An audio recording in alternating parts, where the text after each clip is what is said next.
This story takes place in the summer of 2003.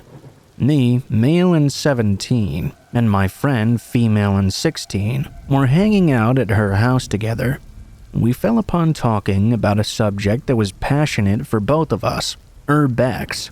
As we were talking about this, she told me there was actually an abandoned factory just 30 minutes away from her house.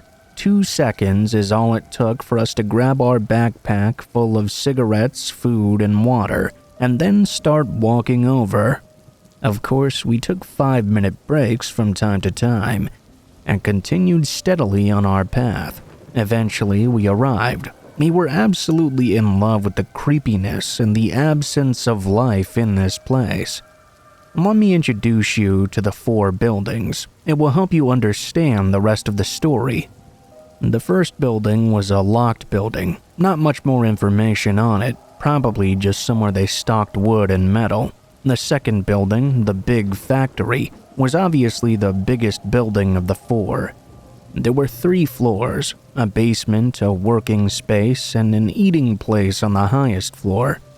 The third building, a structure made of wood, contained various machines. And finally, there was the 4th building, a small gas station where there were keys to the other rooms. There was a second floor as well, but we didn't go on to the second one, for a reason you'll see soon. Okay, so we entered the big factory, the second building. At first, we were really getting shivers, but as time passed by, we got more and more comfortable with the ambience of the place we were in. I'm not gonna lie, the alcohol also helped with that a bit. Then came the moment though. We had to do it. We were so curious. We stood in front of the door and opened it, and there we were, the basement. As we advanced into this room, we arrived to a small office. We noted there was a cup with fresh coffee in it. We didn't think much of it at first. Maybe people like us had recently come here, or perhaps there was a squatter or something. We didn't have time to make any more theories though, when we heard something from right behind us. It was a clown's horn. We looked at each other and laughed nervously. We thought that one of us must have stepped on a toy or something. But again, from right behind us, a clown horn sounded once more. We heard footsteps and someone's cynical, maniacal laugh right behind us. Needless to say, we took off running for the door and left outside as fast as we could. We stood there outside, scared. At this point, we didn't even believe that really just happened. We laughed it off as our mind playing tricks on us and took another sip of our beers. After a moment to recollect ourselves, we went back in. Yeah, a stupid idea, I know. But don't worry, we didn't even stay there another 5 minutes. As we looked towards the basement door, we saw a hand opening it from the other side. That was it. We ran back home. I never ran so fast in my entire life. I think there's a small detail that will make you understand how bad it could have really been though. 1 hour later, as we were going to a restaurant to eat for the night, we heard gunshots ring out from the exact direction of where the factory was. That night, we didn't get much sleep at all, and to this day, I never went back to that area.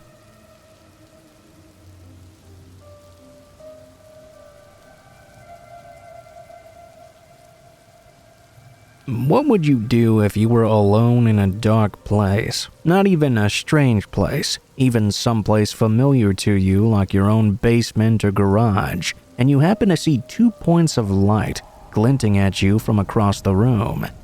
Would your fight or flight instinct immediately kick in, or would you freeze, unable to move from the shock and terror weighing down on you?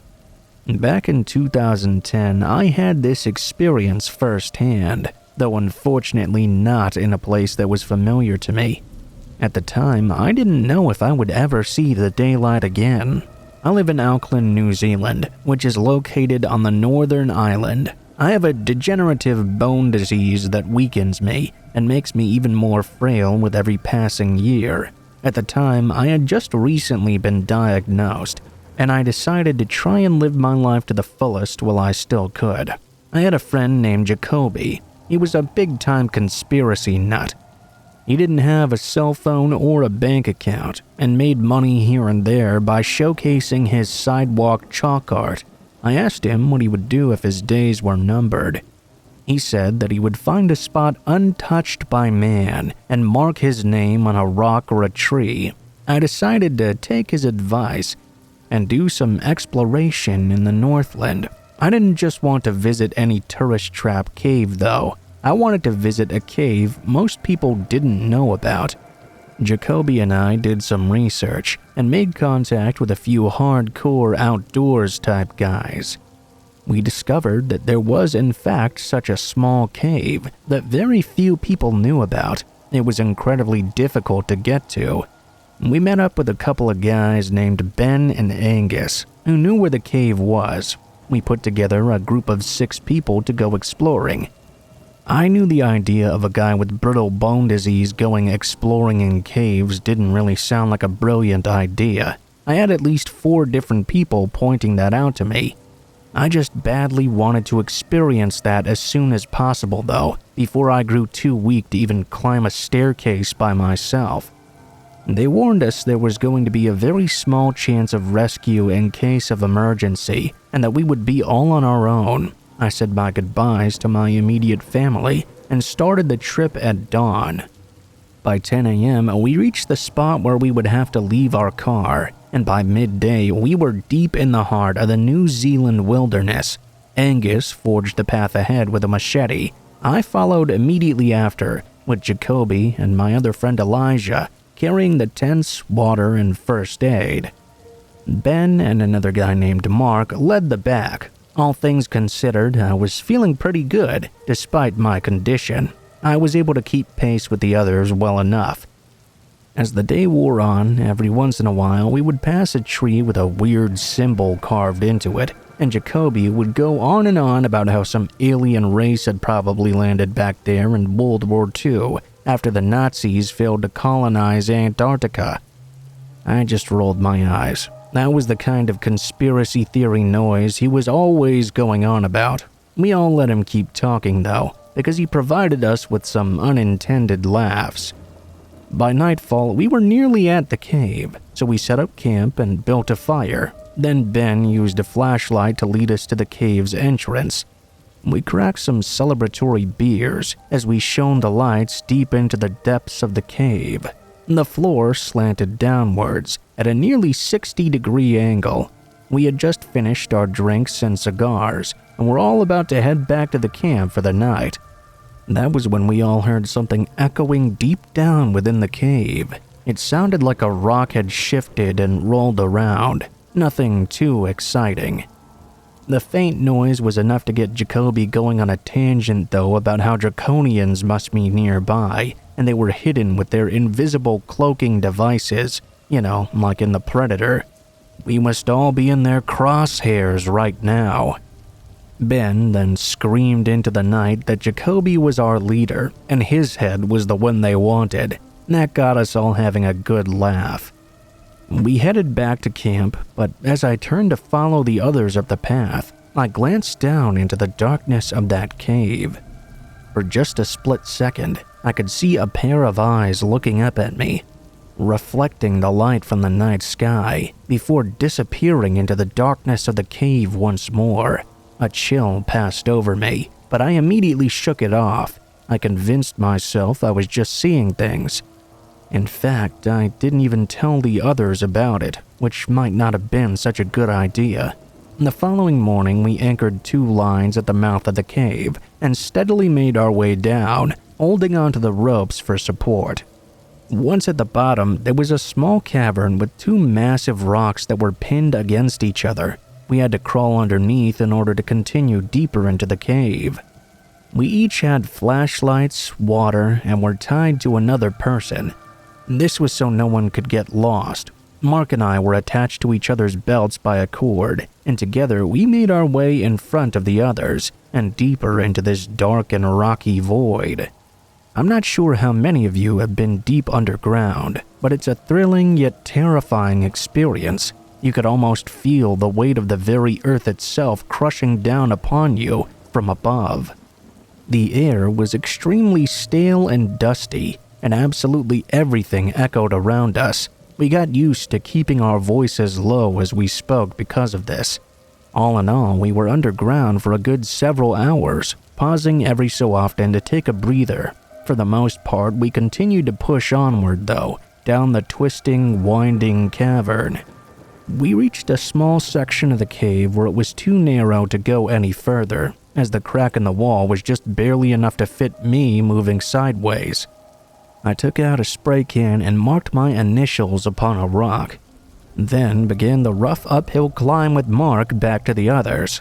We had been out front the entire time, and we were heading back from what we had assumed to be a dead end. You can imagine our surprise then, when from the dark behind us came the sudden sound of what sounded like short and sharp breaths. Mark and I both heard it. We turned back around, shining our lights back down the way we had come from, but we couldn't see anything at the moment. Mark made a comment that it had to be the sound of air moving through a crack in the wall. We kept moving. After 2 minutes or so, I paused though, positive I just heard that sound again. Only that didn't make sense. If it really was just air coming through a crack, we would have been well out of earshot by now. I glanced behind me again and nearly gasped out loud. This is going to sound incredibly cliché, but I saw them again. Those pale eyes, staring back at me from the darkness. In that moment, I thought of screaming and telling Mark to run, but I forced myself to keep a straight face as I turned back around and continued climbing. I thought about that thing of dogs being able to tell when humans are afraid and attacking if they ran away. In my mind, whatever this was behind me was keeping its distance for now, hesitant to get too close. If we started to run though, who knows what might happen. The thing might feel emboldened and start to chase us. For the next half hour or so, Mark and I made our way back through the cave, with me glancing over my shoulder every 5 minutes. I did not see the eyes again though. When we met up with Ben and Elijah, I didn't want to say anything about the eyes. I was terrified that if I said anything, they might have wanted to retrace our steps and get a closer look. We made our way back to the mouth of the cave much more slowly than I would have liked. After another half hour or so of carefully watching our footing, we emerged from the cave's mouth and back out into the daylight. It nearly blinded me. It took another 40 minutes before Angus and Jacoby clambered out as well. During that entire time, I was having a nervous breakdown, convinced that whatever this unseen thing was must have grabbed them in the dark. It turns out Angus had taken a fall and scraped up his leg, and they'd had to move slowly to get back out. Even after we returned to camp, started a fire, and cooked dinner, I kept my mouth shut. Everyone else was in a really good mood, having a lot of fun. I didn't want to cause concern or suspicion by bringing up those eyes. Now that I was back out in daylight, I was starting to convince myself I had never seen anything at all. That night, I had some trouble sleeping. I tossed and turned in my tent for so long, I actually caused the tent to detach from its lining and collapse in on itself. I cursed and struggled in the dark to find the zipper and free myself. When I finally poked my head out of the tangle of cloth, though, I froze. Right at the edge of our campsite, staring directly at me, were those eyes, closer than they'd ever been before. I felt around in the dark until I found my flashlight, and without breaking eye contact, I turned it on, keeping my hand pressed over the light. The eyes were still there, unmoving and unblinking. In that moment, I had my chance to shine the light directly on whatever this was, but I couldn't bring myself to do so. After a minute, the eyes disappeared. I heard a rustling in the undergrowth moving away. I stayed dead still for what seemed like a small eternity and eventually passed out from exhaustion. The next morning, Jacoby woke me up and pointed out some fresh marks on a tree right at the edge of the campsite where I had seen the eyes last night. 3 vertical cuts, the 4th one horizontal and underneath those. Jacoby was convinced the Draconians must have visited us during the night. But when I made eye contact with Ben, he looked disturbed. From the look in his eyes, I got a sense he'd seen whatever I had seen the night before, too. We packed up and left. We all made it back safely. I can't really describe why I didn't point the light at the eyes in that moment. I guess a part of me was terrified I would discover some monster or something. I suppose it could have been nothing, or something that was laughably obvious and unthreatening, but I don't think so. I believe more than anything that something was obviously there. I haven't been exploring since. I still live in New Zealand, but my condition has gotten much worse. I'm now bound to a wheelchair. Regardless of that scare though, I'm glad I took the trip. I still talk to Jacoby every now and then, and even though I would never admit it, sometimes I wonder if maybe some of those far-out conspiracy theories aren't as crazy as I once thought they were.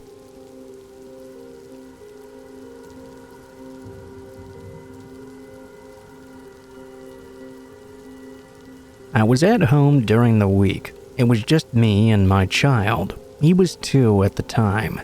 As we were relaxing together, suddenly somebody knocked at the door. I went to answer it and see who it was. At the door, there were 2 kids. One was a girl around 5 years old, and the other was a boy that looked to be around 9 or so.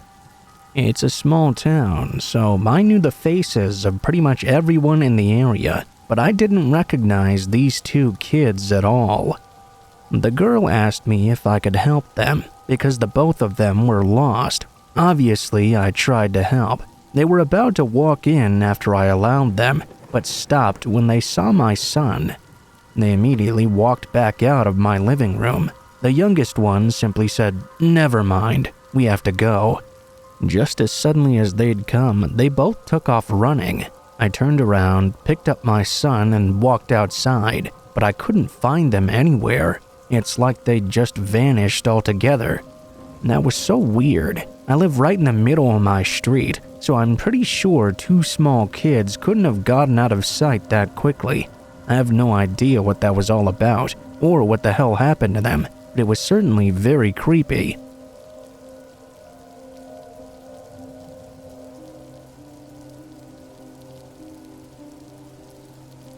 To the best of my memory, it was the late 80s, on a hot and sunny day in Toronto, Canada. I was about 12 years old.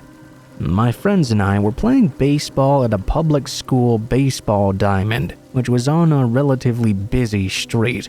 Just for reference, this school has since been demolished, and a new school building was built right over said baseball diamond. A new building with the exact same name. Also, interesting random fact, the old school building happens to be the location where country singer Michelle Wright did her music video for All I Really Wanna Do. Now, back to the story. A man in his 40s walked up and sat on the bench right beside the baseball diamond, right underneath the hot sun. No hat, nor any other kind of shade. We thought this was a little bit odd, but we kept playing anyway. He was watching us and would shout some comments pertaining to baseball here and there. I suppose he was quite bored and had nothing better to do. Let's call him man number 1. The baseball diamond was right beside the busy street, which had its share of poor people, middle-class people, drug addicts, drug dealers, prostitutes, and other weirdos. Needless to say, we were pretty used to random stuff going on around us.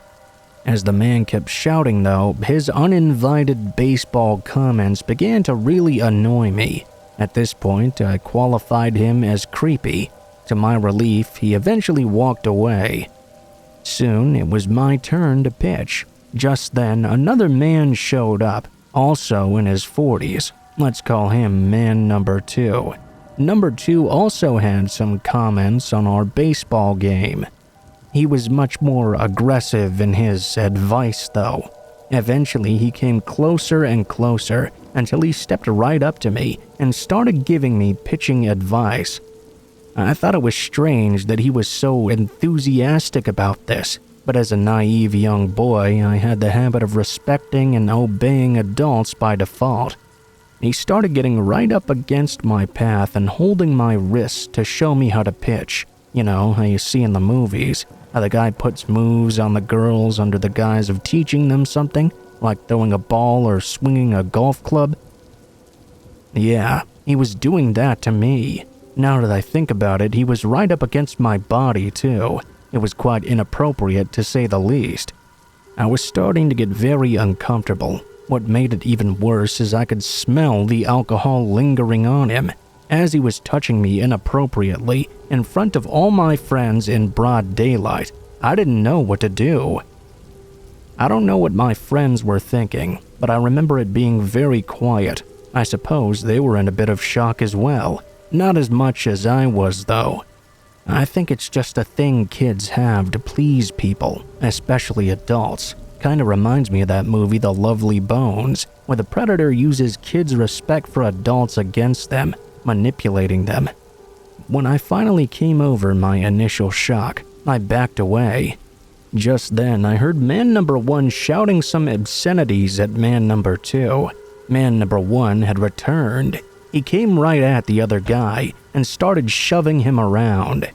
Man number 2 started to back away, cursing back at man number 1, who was still scolding and cursing at him as well. He did some sort of flying kick into his back and sent him stumbling forward. This continued as their now fight moved out of the schoolyard. We watched them for a few minutes until man number 2 relented and disappeared. Man number 1 returned looking quite angry and shouted a few things to us. To be honest, I was still in shock and didn't understand what he was saying though. Finally, he walked away for good this time. Even though I was a little scrapper kid, for years thinking back on it, I felt foolish, violated, ashamed for letting someone put his hands on me like that. I realized later on that I must be grateful to that stranger, man number 1, who had nothing better to do that day than sit in the sun shouting uninvited baseball comments at kids, but returned anyway to beat up and chase away a sexual predator trying to prey on a child. Whoever you are, I thank you. And to everyone else, please let kids know they aren't obligated to please or be polite to anyone that makes them feel uncomfortable in any way. They don't owe them anything. Encourage them to be strong and stand up for themselves.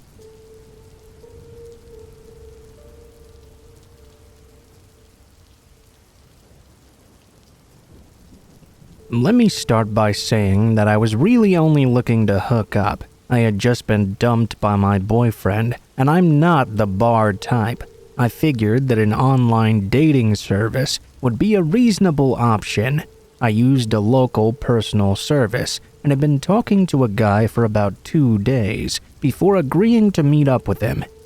His name was Mike, and he told me he used online dating because he was suffering from depression and was on medication that made it hard for him to perform. He decided it was easier to meet girls this way than to meet up in person and have to explain when they started getting physical.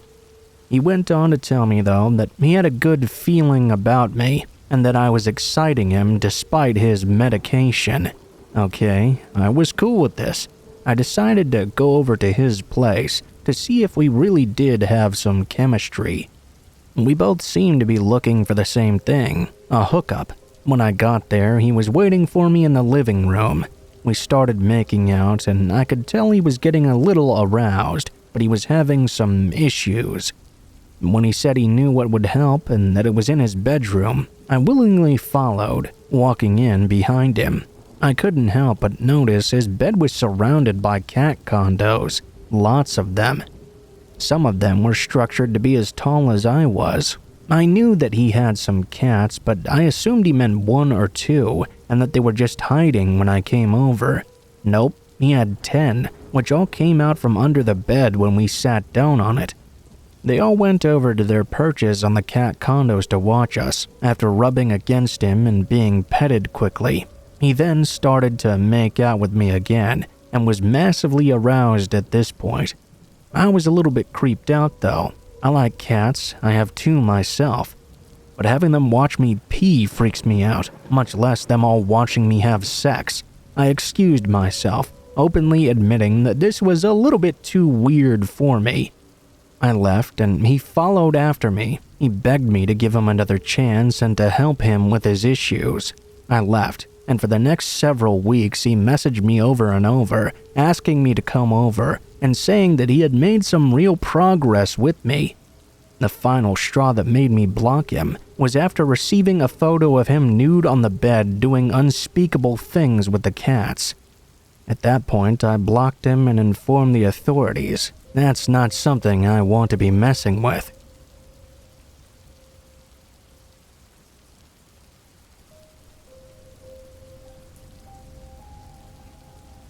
I was driving through the California desert on my way to New Mexico, taking a shortcut.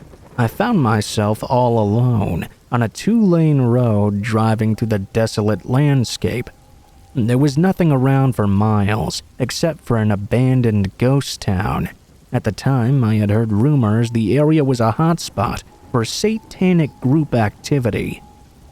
It was the late evening and the sun was setting. Soon it would be very dark. I was driving through a canyon with high grass on both sides of the road when up ahead I noticed something in the middle of the pathway blocking my way forward. As I came closer, I slowed down to a crawl.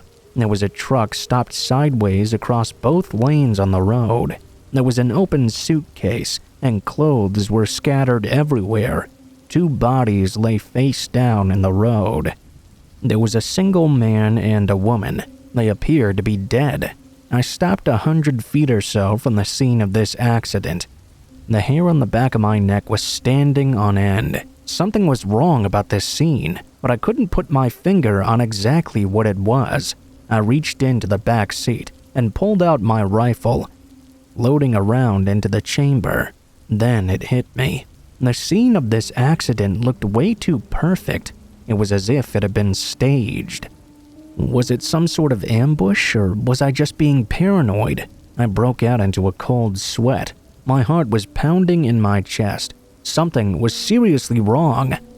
I didn't dare to get out of my car. As I scanned the road, I saw a line I could drive where I could pass the body of the man lying down on the left, then swerve to the right side and pass the body of the woman. I dropped into first gear and punched the engine. I drove the line I had planned and passed the back of the truck without hitting it, or either of the bodies on the road. I continued forward for a few hundred feet, then slowed down so I could breathe and let my heart start to relax. As I looked in the rear-view mirror, though, I suddenly realized the 2 bodies had gotten up to their knees.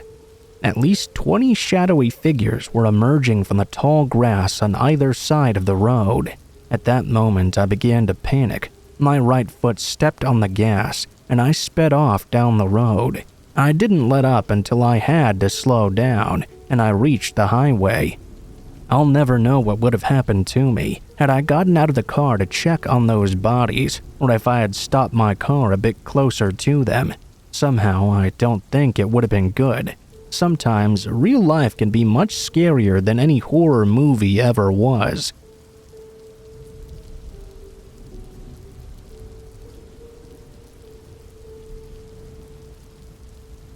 I lived in a weird house as a kid, which resulted in chairs being moved in other rooms when I was the only one home.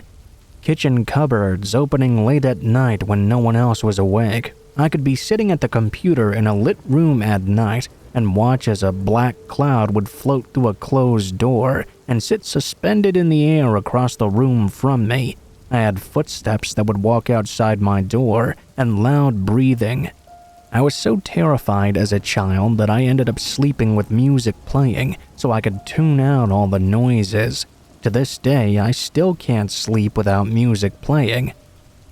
I probably could have convinced myself most of it was not real as I aged forward if it wasn't for a certain weird happening. It was about 11 a.m. in the morning. My younger brother and I were waiting at home while my mother was out doing jobs. We were waiting for her to come back to pick us up, so we were sitting by the front window waiting for her car. That was when we heard the radio begin playing from my brother's room. Neither of us understood why it had just started all of a sudden, so we walked to my brother's room. My brother hid behind me. I had to walk in first. The second I crossed the threshold, though, the radio went silent immediately. Upon closer inspection, we realized that it was not even plugged in at all. There were no batteries in the back of it either. There was no logical explanation for it to be playing. My brother, a young boy, had a bunch of Matchbox cars and an old car playmat. He swore and declared that he had parked his cars neatly on it in lines, but when we went in, the cars were thrown all over.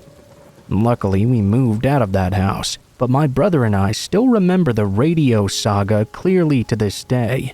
It's pretty much the only reason I know I wasn't completely crazy as a child.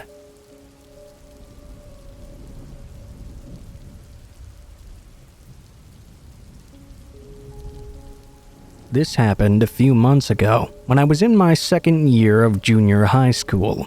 Hanging on the wall at the back of our classroom, there was a suggestion box.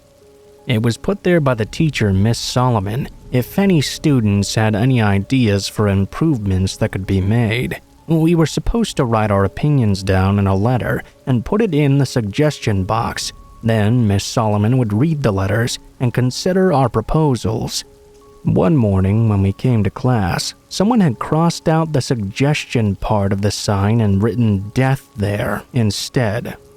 The death box caused a bit of a stir in the classroom. Some of the students thought it was funny, but there were others who were a little bit disturbed by it. There were rumors that two boys, named Derek and Jamal, had done it as a prank.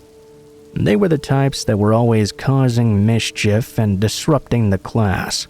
When the teacher confronted them about it, however, both of them denied it. Afterwards, I quietly asked them if they had really done it, and they still claimed they knew nothing about it. In the end, the teacher couldn't figure out who the culprit really was, and the matter was dropped. A few days later, Derek was found hanging by the neck in a classroom after school. He was dead. There was a note in the death box that read, "Sorry for annoying everyone in the class." A few days after Derek's funeral, Jamal was also found hanging by the neck in the classroom as well. In the death box, there was another note that read, "Sorry for annoying everyone in class." We were all shocked. None of us could understand why two of our classmates would suddenly commit suicide. It was very deeply disturbing. After that, when we came to school, the classroom seemed very creepy. All we could think about was what had occurred there.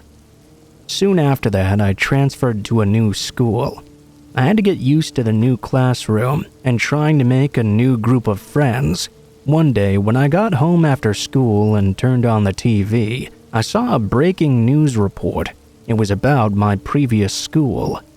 Scrolling my eyes across the bottom of the screen, I saw the headline, "Teacher Suicide." The news anchor was saying the teacher had killed themselves.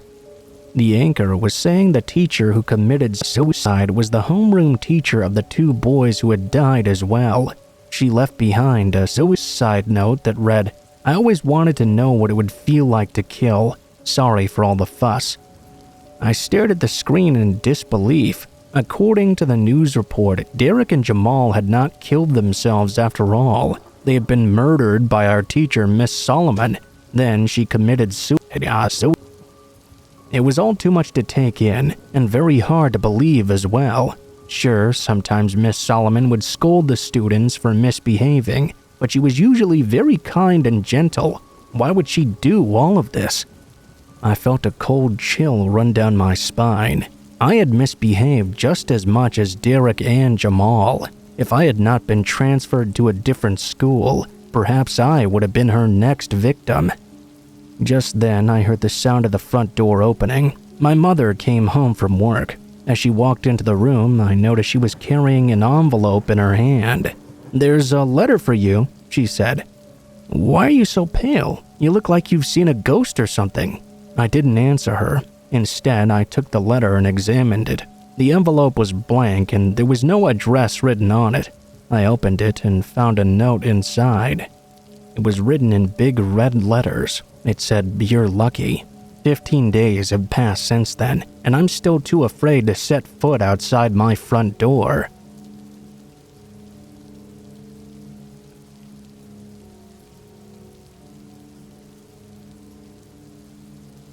I used to live in a house that backed up to a big public open space where there were hiking trails, lots of joggers, and people walking their dogs. Anyway, one night I had a kind of creepy dream.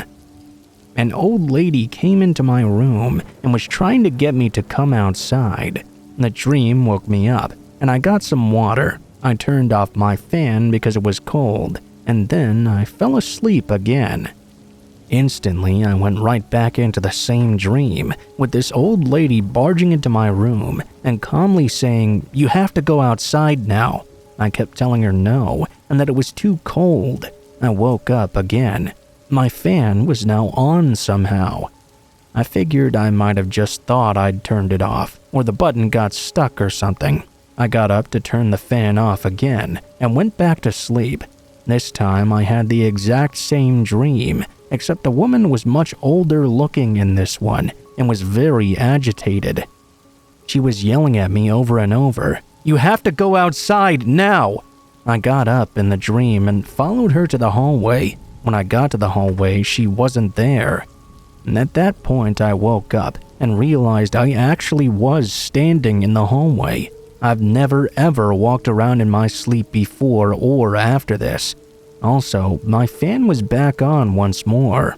When I got back to my room at this point, I was freaked out, so I got something to eat instead and watched TV for a couple of hours to calm down. I went back to bed around 5 or 6, and the dream did not come back again. The messed up part, though, is a couple of days later, I saw there were police cars in the open field space, and when I asked my mom what happened, she said they'd found an older woman. She'd been reported missing a few days before, must have had a heart attack or a stroke while out walking by the trail. They had found the body.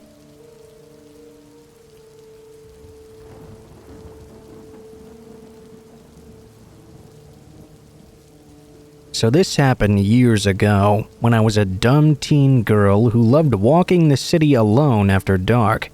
This took place in Eastern Europe for context, in a city with a tramway station. On this one night, I sat in a tram station, waiting to catch the last tram home. 3 trams stopped at this particular station, 2 of which went where I was going. Important info for later. It was around 10 p.m., and as I sat there waiting, lost in thought, I barely registered a man quietly walking up and standing by the shelter. I thought nothing of it, just someone else waiting for the tram as well. That was until I started feeling weird. The streets were quiet and dark, and there was no one else in sight, just me and this guy. I started wondering why he was choosing to stand this close to me when he had so much space available to avoid doing so. I couldn't comprehend anyone wanting to socialize this late at night, given that I was not very social myself. I glanced over at him, trying not to overthink this. He was a bald-headed, beady-eyed giant man, tall and built like a bear, big belly, big arms, and big legs. I was 5'2" and very scrawny, but that wasn't what scared me. It was the fact that he was just staring right at me, completely unblinking and expressionless, not even attempting to look away or acting embarrassed at all. No, this guy wanted me to feel uncomfortable. I instantly felt weak and shaky. Cold shivers ran down my spine. Something about this guy was not normal. I realized quickly this was not a good situation. I couldn't miss that last tram. Walking home was out of the question now, and my phone was almost dead. I was a shy kid and didn't have what it took to scare this guy away. I knew that, but I at least had to try something. I only managed to mutter a small "hi," trying my best to startle him out of whatever he was thinking. Sadly, my attempt failed in the face of his silent and threatening aura. He kept staring, no sign of intent to reply. He was clearly enjoying this, though. Feeling the panic rising inside me, I told myself to stay calm and think rationally. Maybe he just didn't hear me. Minutes passed by, but his unblinking stare continued to burn holes in my skin. There was no tram in sight, and ignoring him clearly was not working. I mustered up the courage to speak once again, this time much louder. "What do you want from me? Stop staring!" No answer. He definitely heard me this time. I found myself starting to get angry. I didn't want to let this guy get to me anymore. I didn't want to continue to give him the satisfaction of watching me squirm nervously and pretending his behavior didn't bother me. I took a deep breath and forced myself to start thinking. I knew what I couldn't do. I clearly couldn't fight him off if he made a move, and there was nothing I could say or do probably that would get him to stop. I didn't know what his true intentions were, but clearly he was not a good guy. If I tried to walk away, he would probably follow. I could run, but he would most likely catch up to me before I could tire him out, since his legs were much bigger than mine. Even if I managed to somehow lose him, walking home through dark alleys past junkies that were always prowling about could land me in an even worse situation. I could pretend to call someone, but maybe he would feel compelled to act much sooner if he felt threatened. So what could I do? The only thing I could realistically do was try and outsmart him somehow. I started developing a few plans, depending on which tram showed up and when, trying to confirm whether he was just amusing himself and actually waiting for the tram too, or had popped over for more suspicious reasons. Obviously, I couldn't let him know where I lived, so if he followed me, I'd have to be prepared to employ whatever strategy available. For that, I needed to stay aware of my surroundings. While I was still thinking, the first tram showed up. It was one I could have taken home, but this one pulled into the depot right in my neighborhood, which would force me to lead him to my home if he followed me on board. I hoped he would board this one and leave me be, but of course he didn't. He kept watching me carefully. I let the tram go, desperately hoping it was not the last one to head home. He continued to watch me. I could sense he was happy with how things were going. I put up with it for another 15 minutes, trying to focus on another plan of action. I could pretend I needed the other tram, the one going to a different area of the city, and ride it to the next station, getting off as soon as possible, so I didn't end up too far and miss the tram I actually did need. This tram showed up next. With my heart in my throat, I boarded it and sat down by the door. Of course, he got on too. He sat himself in the back pretty far from where I was. I let out a sigh of relief, thinking this might still go well. When the tram reached the next station, I got up and out, not looking back and hoping it was all over. When I stepped onto the pavement and watched the tram drive away though, I could see he was not on it. I turned my head slowly and was terrified to see him now walking towards me, looking extremely angry. He stopped a few steps away and just continued staring at me, this time with a clear hint of malice though, still in complete silence. My vision blurred as I fought back tears. Clearly, this guy was not just gonna let me go. The helplessness I felt was unbearable, but I had to find a way. I had to get home tonight. The prospect of what might happen to me any time now if I didn't was becoming all too real. My head was full of unanswered questions, regrets, and horrible scenarios. I saw the final tram approaching, the only one I could take now. I got on as quickly as my trembling legs would allow me to. When I was in and the bright lights enveloped me, my mind snapped out of its spiral of fear and allowed me a moment of clarity. I had 3 stops to figure out what to do. I sat down at the front and looked at the driver. He was a frail old man, blissfully unaware of my distress. Getting the driver's attention was a no-go. We passed one stop, and no one else climbed aboard.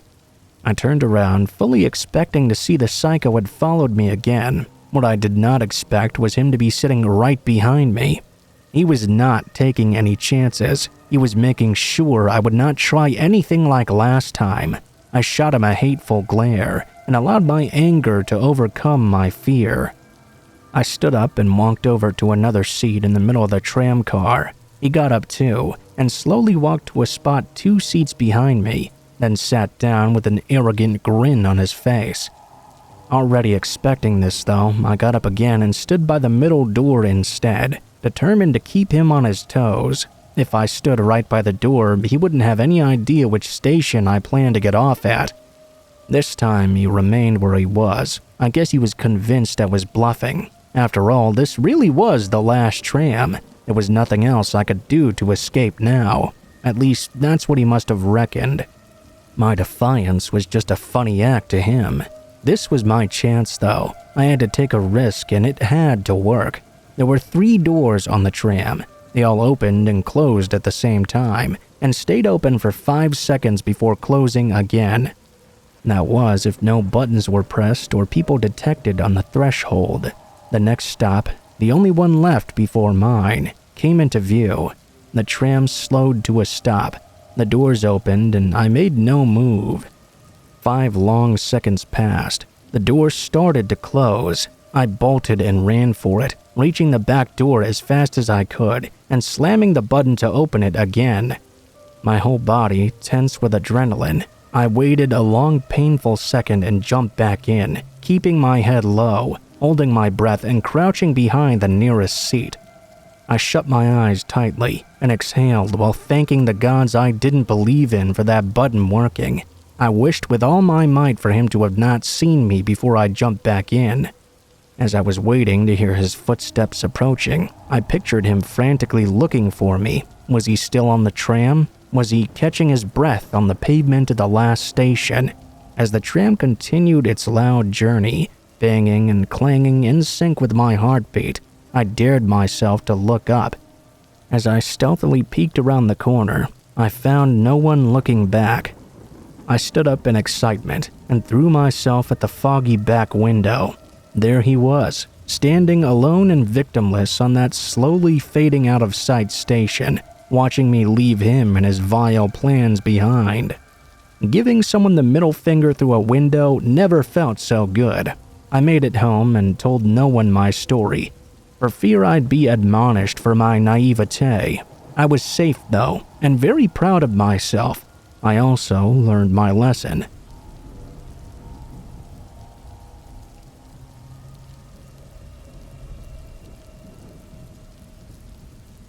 Let me start this story by saying this happened almost 3 years ago, when I was still pregnant with my first child.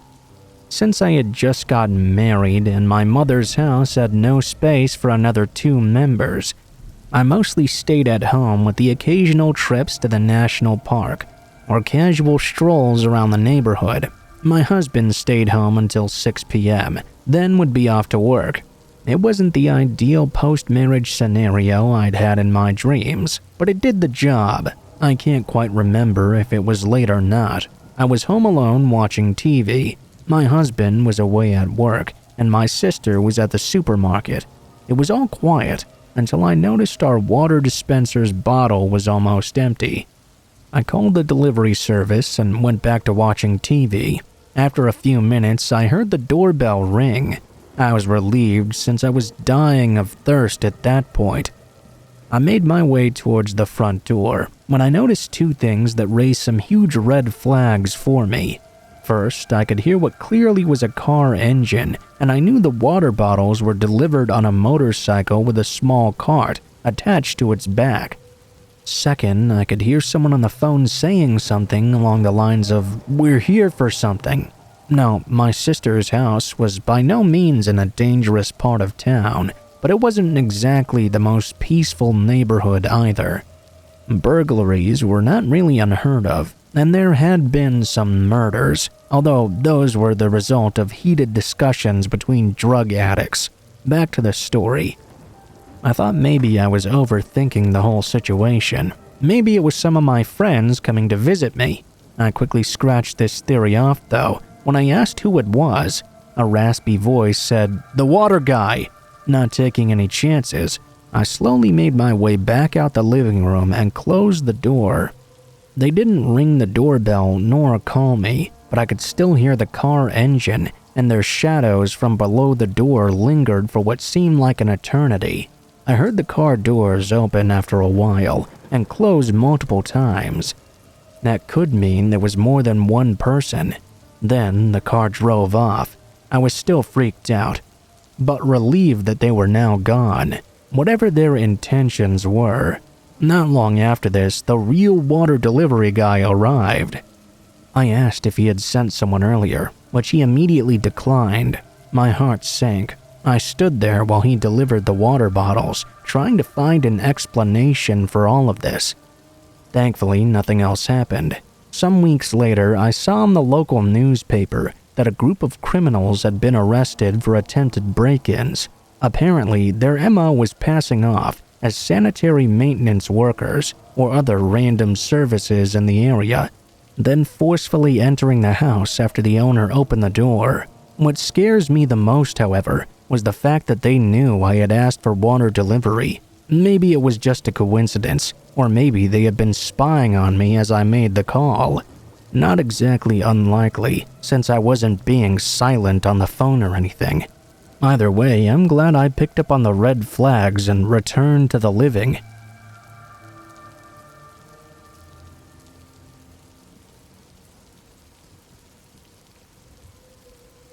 When my mother was younger, she went out on a blind date. Her date took her to a restaurant, and although he was nice enough, she just wasn't that into him. Halfway through the meal, she was already so bored that she was thinking of excuses so she could leave early. The waiter could tell she was bored and kept smiling and winking at her the whole time.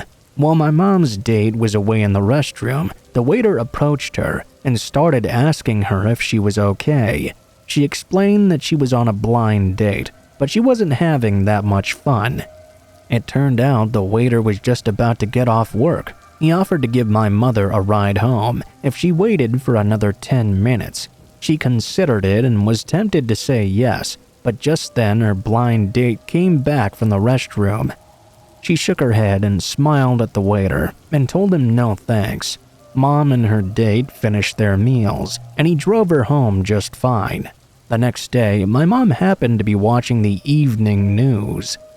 There was a news flash saying that a woman had been found murdered behind a restaurant the night before. She realized it was the exact same restaurant she had been at with her date. They then said the police had already caught the killer. A picture then flashed upon the screen. As you can probably guess, the waiter was the murderer.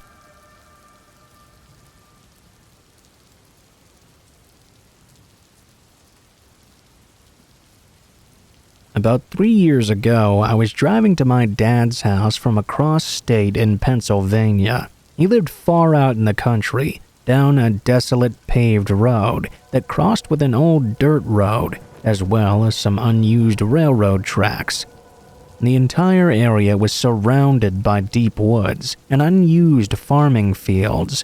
There were a couple of dilapidated old houses, an old well, and a few old cemeteries nearby. I arrived at those crossroads I mentioned just a bit earlier, after having been on the road for about 4 hours. It was around 1 or 2 a.m. by this point, and I decided to pull over and quickly relieve myself. I stopped my truck about 60 feet from said crossroad, close to a small farm shed with some old equipment in it. There was a single light bulb on the side of the shed, providing the only source of light in the nearby pitch-black darkness of the night. On the opposite side of the road from the shed was a steep drop-off into a ditch, on the other side of which were some very dense woods. As I was relieving myself in the dark by this shed, I was suddenly overwhelmed by a massive feeling of dread. It almost felt like someone had just punched me directly in the gut. I had been around these woods all my life, and used to walk around that area at night as a teenager. I assure you, I had never felt so scared as I did in that exact moment. I quickly finished up my business, and goaded by my sudden sense of panic, I ran back to my truck, jumped in, and locked the doors. I flicked the headlights on and cranked the engine so badly you could hear the gears grinding. All I cared about was getting out of there as soon as possible, though. Right as I began to turn back onto the road from the shoulder, my headlight shone over the ditch and picked up something on the other side of the road, about a foot from the asphalt. My stomach immediately sank again. There was something crawling out of that ditch. Whatever it was hunkered down on all fours like an animal, but its body looked like a human being. Actually, it looked like a human that was attempting to mimic a stalking animal. They looked sickly as well. They reminded me of someone with jaundice. They had no hair that I could see. Their head was just a shiny oval. Their mouth was smiling very wide, almost in a thin, straight line that extended all the way across their face. It was very, very unsettling. Their eyes were dilated to the point they were just small like two black pinpoints. Since I was around 7 feet from it, you can imagine I was very startled upon seeing this. As soon as my lights hit them, I could tell by their movements that they had been in the process of slowly creeping up the ditch to the road. When my lights hit, they sort of retracted slightly, like they were surprised they had been discovered.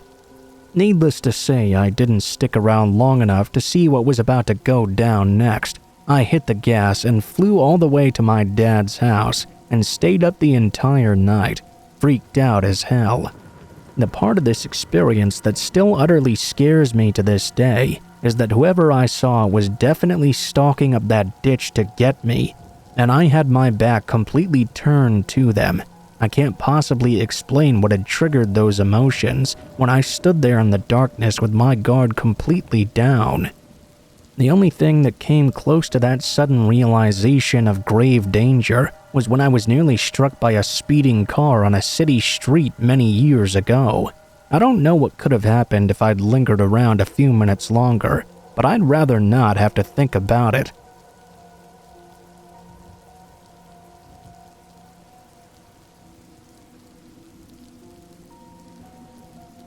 I've never spoken on this, not even to my parents or anyone around me.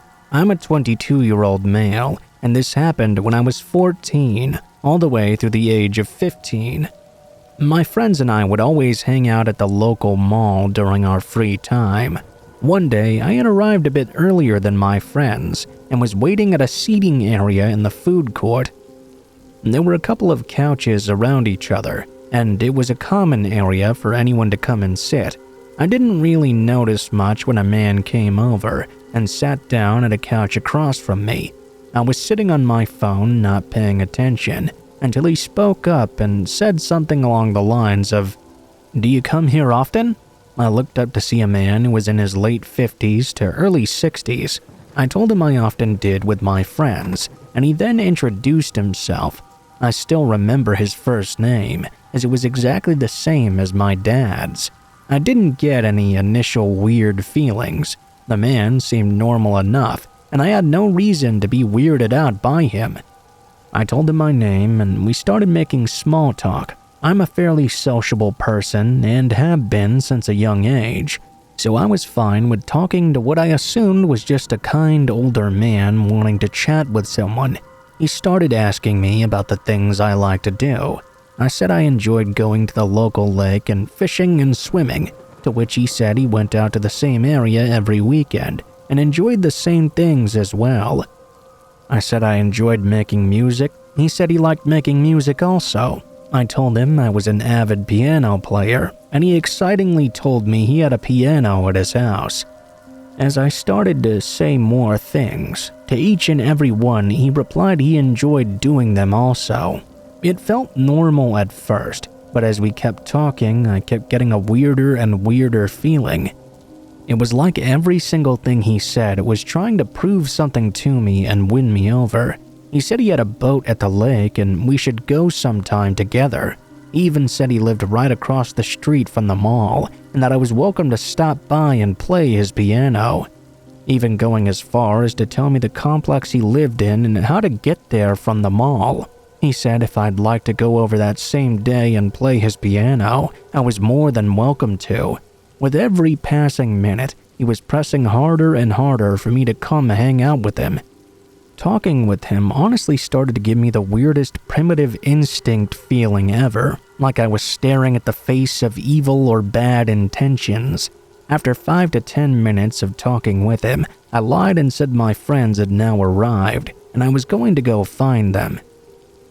He somewhat sadly said okay and wished me well. A couple of weeks go by. and my friends and I go to the mall once again.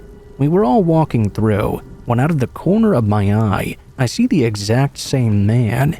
He had his hoodie pulled down covering his face and was walking past us in the opposite direction. We locked eyes for a split second, and my heart immediately dropped. I didn't look back though, and honestly forgot about it soon after. For the next 2 months or so though, I would keep seeing him randomly appearing at the mall. I kept brushing it off as a coincidence. There are definitely regulars there who come very often. I really didn't think too much of seeing him, as he'd never tried to approach me since the first day. Occasionally though, I'd look over and see him, and he'd be staring at me. I was very naive. I always got a semi-weird feeling anytime I saw him, but I always just brushed it off. That was until one day.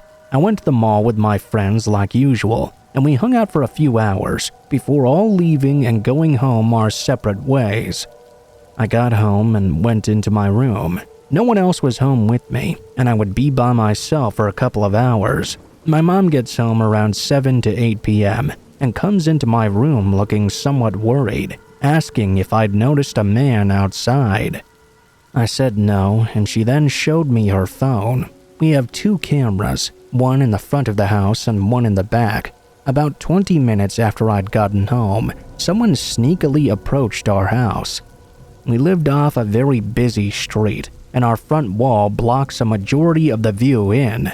We did not see a car park or anything, just a random man walking up to our house from the street.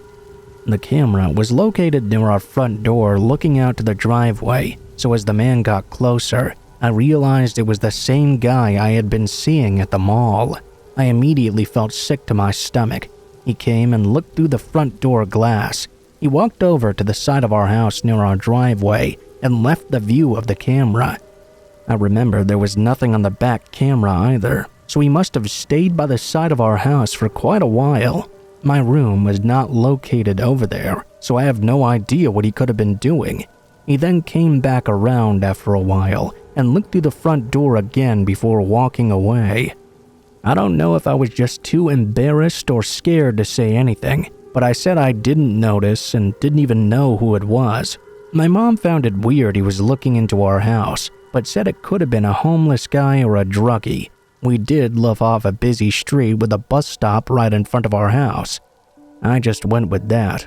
My dad added more security cameras after this to deter people, and I never admitted to seeing him before. After he showed up to my house though, it was confirmed to me that he was following me around. I don't know what his intentions were, but he never came back to the house. We moved to a different part of the city not long after, and it was too far to go to that mall again. I've not seen him ever since, and I wish to never do so again.